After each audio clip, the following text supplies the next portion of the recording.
السلام على الحسين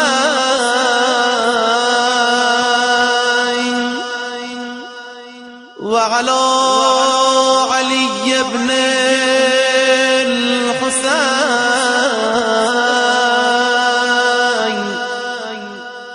وعلى أولاد الحسين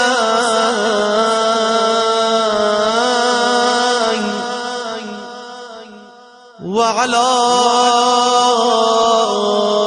أصحاب الحسين.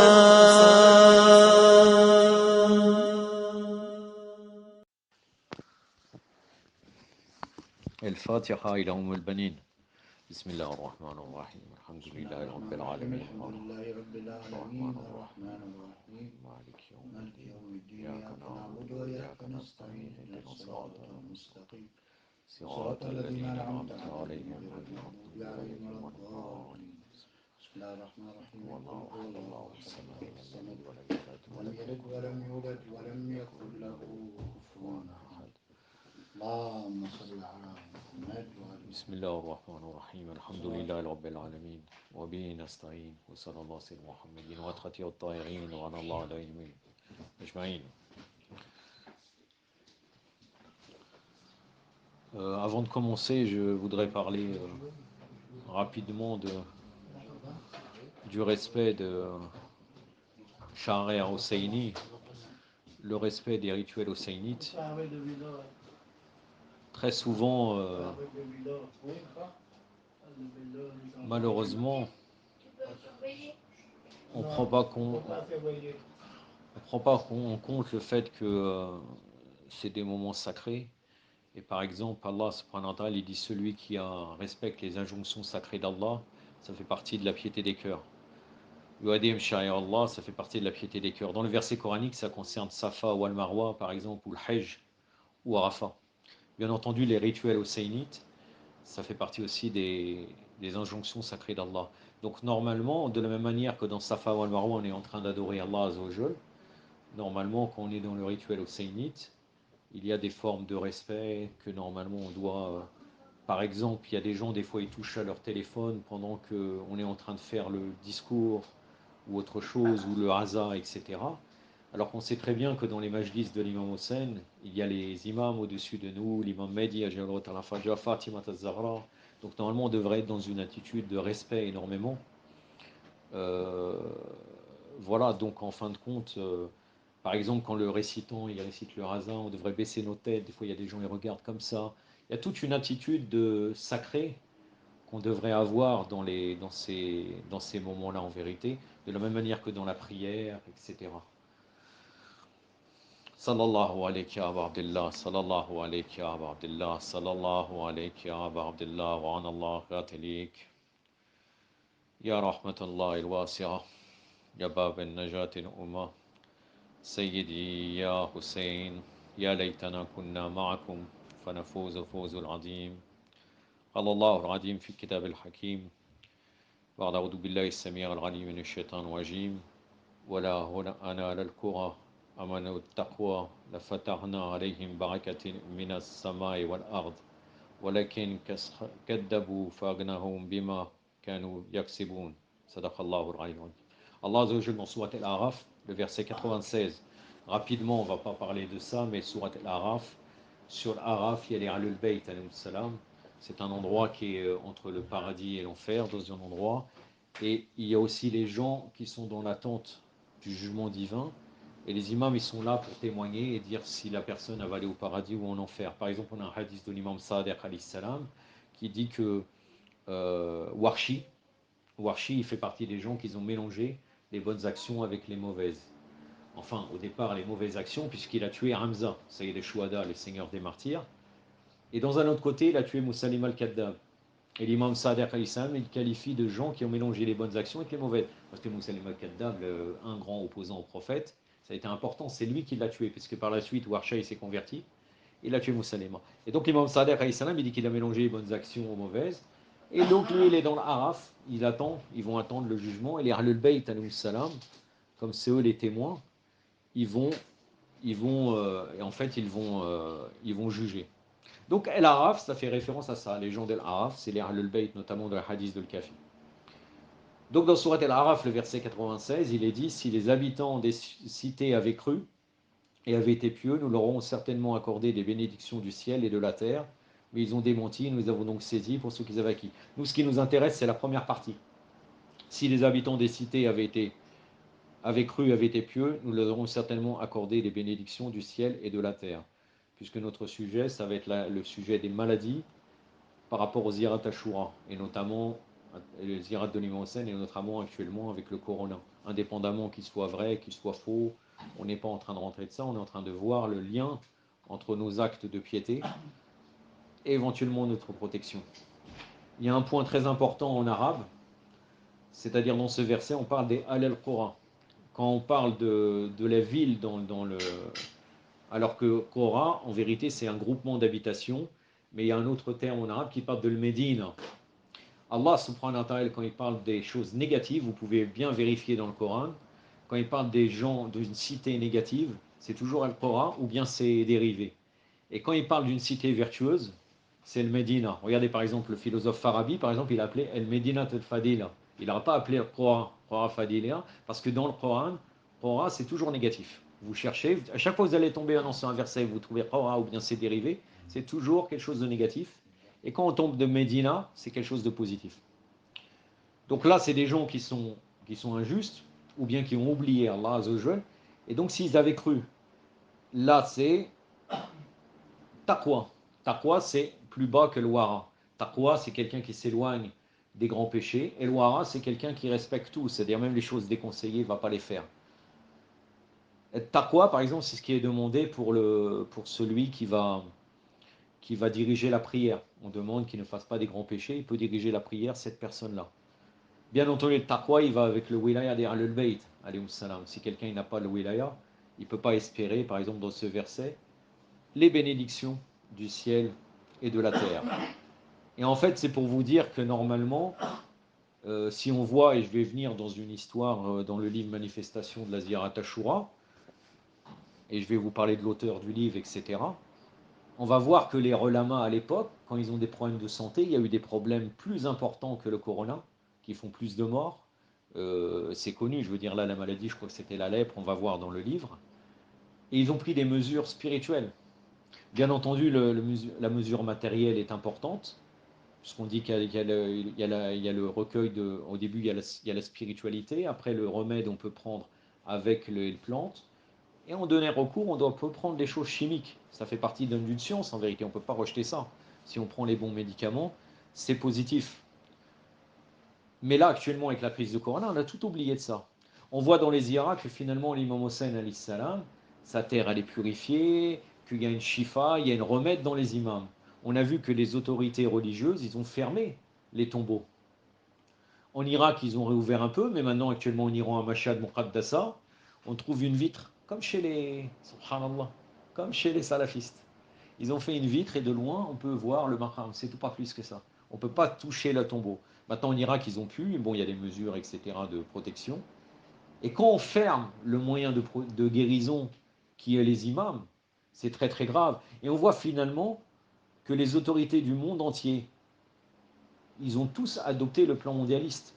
Car l'objectif de ce plan satanique, c'était du fait que partout, on ne puisse pas invoquer Dieu. Parce que vous savez très bien que, indépendamment du chiisme, si par exemple nous, on est là par exemple, là on est 3, mais si on admettons qu'on est 7 ou autre, si on fait n'importe quelle invocation, n'importe quelle chose, il se crée dans le langage ésotérique égrégore. Par exemple, ils disent que sur le langage des esprits, pour ceux qui disent on invoque les esprits, etc., en réalité, parfois quelqu'un il va bouger un verre, c'est pas l'esprit. C'est parce que toi, tu t'es concentré. Il y avait un groupe de gens qui pensent la même chose, et il se passe des événements. Et ça, c'est valable dans toutes les religions. Là, ils ont fait de telle manière que dans ce monde entier, personne n'invoque Dieu. Dans les rites collectifs. Et c'est les rites collectifs qui créent une force. De n'importe quelle religion, même déviée, associateur ou quoi que ce soit, il y a des forces qui se mettent en place, positives ou négatives. Et en réalité, là, on a bien vu que finalement, ils ont fermé tout, les églises, les églises, les synagogues, les temples de n'importe quelle religion, les mosquées, au Sénia pendant la période du... Si on voit que ce n'était pas un plan sataniste, et on voit que nos autorités religieuses chiites ont fait la même chose. Je veux dire, ils ont adopté totalement le plan mondialiste. Si on dit ils ont créé un vaccin ou autre, c'est quand même la doxa du monde entier pour un problème finalement d'une grippe forte qui le taux de létalité dans le monde entier, il est peu en vérité. Et on a oublié le médicament qui était Ahlul Bayt, on l'a empêché. Et là, on va voir à travers nos savants. Je pense que le frère, il connaît Manifestation de la Ziyat al-Shura, un ancien livre qui est basé sur, notamment d'un savant qui s'appelait Abdel Hossein Destreib. C'est quelqu'un qui a été tué qu'il était imam Jumra après la révolution iranienne. Il a été tué, il était imam de Isfahan. Il l'appelait, c'était un gnostique, il l'appelait l'âme apaisée à l'époque. Il a un livre qui s'appelle Qissas el-Ajiba, c'est les histoires extraordinaires en arabe.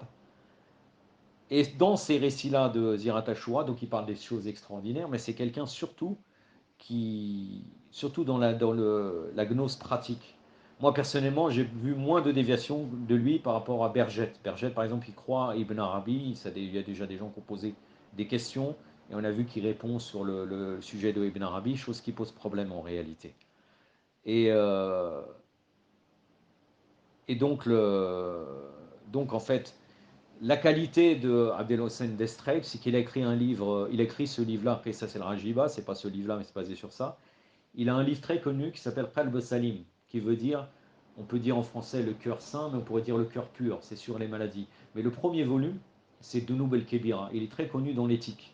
Et son livre est très simple, c'est un gros livre, 2 livres, mais à chaque fois le titre, et il y a en vérité 5 lignes dans chaque chapitre, je ne sais pas si vous connaissez, 5 lignes, ça veut dire que des choses très simples, mais toujours des bonnes moralités, des belles histoires, et des choses pour la spiritualité, sur les maladies de l'âme. Et donc il est très connu pour ça.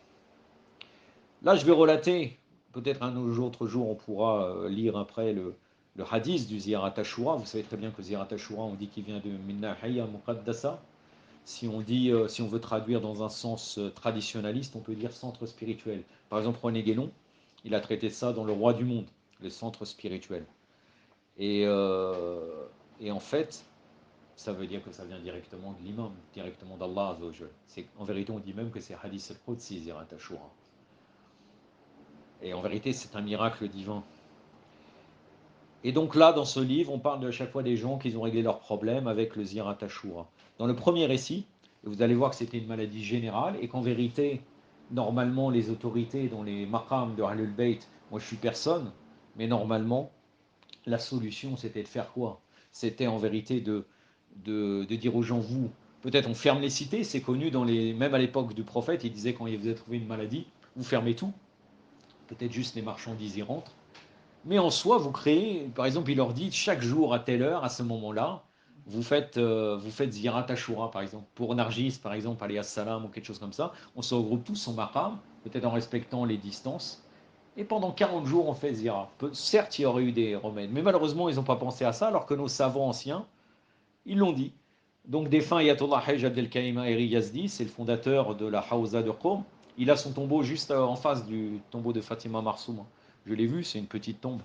Il est pas loin de Motahari aussi à côté, juste à côté. Très facile de le voir. Il est très connu, Abdelkarim Yazdi. Il dit, à l'époque où je poursuivais mes études religieuses dans la ville de Samara, les habitants de cette ville étaient atteints par la peste et le choléra, et chaque jour un certain nombre mouraient. Si on ne peut pas dire que la peste et le choléra, le taux de létalité n'est pas supérieur au corona, sans aucun doute. Un jour, dans la maison de défunt Ayatollah Sayyid Mohammed Fer Sharqi, c'était un des grands savants de l'école de jurisprudence de Ahlul Bayt, un groupe de savants religieux s'était réuni. Soudain, défunt Ayatollah Mirza Mohammed Taqi al-Shirazi, je corrige parce qu'il a marqué Ayatollah al-Uzma. Normalement, c'est pas possible entre savants qu'on dit Ayatollah al-Uzma. Pourquoi? Parce que l'imam Ali alayhi salam, il dit Ana Ayatollah al-Uzma. Le plus grand signe, c'est l'imam. C'est pas ces gens. Après, on dit Ayatollah parce qu'on dit il fait penser à Allah, mais Ayatollah al-Uzma, le plus grand signe, sans aucun doute, c'est que l'imam, les imams alayhi salam. Donc Ayatollah Mirza Mohammed Taqi al-Shirazi arriva. Il fut question de la peste et du choléra et du fait que tous étaient en danger de mort. Donc Mirza Mohammed Taqi Shirazi, rahmatullah alayhi, il a dit, si j'énonce un décret, est-ce qu'il soit respecté? Est-ce que vous reconnaissez en tant que docteur de la loi, remplissant toutes les conditions scientifiques et religieuses? Tous les gens de l'Assemblée répondirent par l'affirmative, puis il dit, Je décrète que les adeptes de l'école des Ahlul Bayt, à partir d'aujourd'hui, et cela pendant 10 jours, se mettent à réciter la Zirat Ashura et qu'ils ont attribué la récompense à la noble âme de Notre-Dame Nargis, la mère de l'imam Mahdi, afin qu'elle intercède auprès de son fils, et l'imam al-Hujja, et que lui-même soit intercesseur de sa communauté auprès d'Allah. Je suis garant que quiconque fait cela ne soit pas atteint par le voile. Destrave, qu'est-ce qu'il dit dans son livre Histoire extraordinaire? Il n'y a pas de doute sur le fait que le statut de Mirza Shirazi était bien trop élevé pour qu'il se permette d'énoncer quelque chose de son propre chef. Comme il n'est rapporté nulle part des imams Fabib qu'il faut réciter la Zirat Ashura pendant une durée de 10 jours. On ne trouve pas qu'il faut dire dans un hadith qu'il faut lire 10 jours. Il est possible que ce grand niétaire ait reçu cet ordre de la part de l'imam, au moyen d'une vision véridique, d'un dévoilement ou d'une apparition de présence, et que son effet se soit ainsi effectivement révélé sur tous. Puis il ordonna que ce décret, donc là il a terminé sa parenthèse, puis ordonna que ce décret soit diffusé. Tous les adeptes de Ahlul Bayt qui habitent Samara firent acte d'obéissance et récitèrent la Zirat Ashura tel que cela avait été décrété. Aussitôt qu'ils se mirent à réciter la Zirat Ashura, plus personne de la communauté ne fut atteint, ni ne mourut, alors que chaque jour un certain nombre de ceux qui étaient en dehors de cette communauté mourraient. Ce fut tellement gênant pour eux d'accepter cette évidence qu'ils étaient obligés d'enterrer leurs morts la nuit à cause de la honte qu'ils ressentaient. Ceux qui n'avaient pas fait les Zirat Ashura, ils cachaient leurs morts. Ils se faisaient enterrer parce qu'il n'y avait plus de morts parmi ceux qui avaient récité les Zirat Ashura. Certains d'entre eux qui faisaient partie des relations.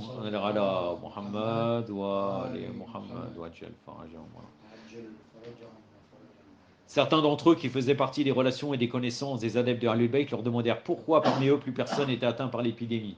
Ils répondirent, c'est parce que selon le décret de notre guide, nous sommes mis à réciter la Zirat Ashura.